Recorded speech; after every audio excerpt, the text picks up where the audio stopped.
Workouts చేసే ముందు protein తీసుకుంటారా? అసలు వర్కౌట్స్ చేసే ముందు అంటే చాలా మటుకు ఏంటంటే మజిల్ బ్లేజ్ అంటారు, ఆన్ ఐసోలేట్ అంటారు, వే ఆ! అంటారు. ఆ!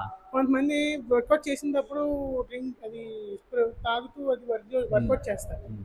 సో అది వర్కౌట్ చేసినప్పుడు ప్రోటీన్ తాగొచ్చా తాగకూడదా అని నా డౌట్. అంటే బేసిక్‌గా ప్రోటీన్ అనేది కావాలా లేదా అని ఒక ఆలోచన అంతే ఆ, కదా! అయితే ప్రోటీన్ మీరు మామూలుగా పౌడర్ బేస్ తీసుకుంటారా? లేదంటే ఫుడ్ నుంచి తీసుకుంటారా? అది డిపెండ్ మీ మీద ఉంటది. మీకు ఎలా కావాలి? ఎక్సర్సైజ్ అయిన తర్వాత కావాలా? ముందు కావాలా? అంటే ఎట్లా ప్రోటీన్? ఎక్సర్సైజ్ చేస్తూ ప్రోటీన్ తీసుకోవచ్చా అని నా డౌట్. చేయొచ్చు యాక్చువల్‌గా. అయితే ఏమైతదంటే ఈడ ప్రాపర్ కాన్సెప్ట్‌కి వస్తే ప్రోటీన్ అనేటువంటిది పోస్ట్ వర్కౌట్ తీసుకుంటే మీకు సైంటిఫిక్‌గా చాలా బాగా పనిచేస్తది. డ్యూరింగ్ వర్కౌట్ ఎప్పుడైతే తీసుకుంటామో అప్పుడు ఏమైతదంటే డ్యూరింగ్ వర్కౌట్‌లో బాగా అడ్వాన్స్ చేసేవాళ్ళు, లాంగ్ డ్యూరేషన్ వర్కౌట్ చేసే వాళ్ళకి పనిచేస్తది.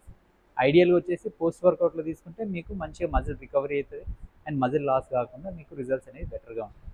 ఇది ఐడియల్. అండ్ ఓవరాల్ ఇంటేక్ అనేది చూసుకోవాలి మనం. ఇప్పుడు ప్రోటీన్ తీసుకుంటున్నాం.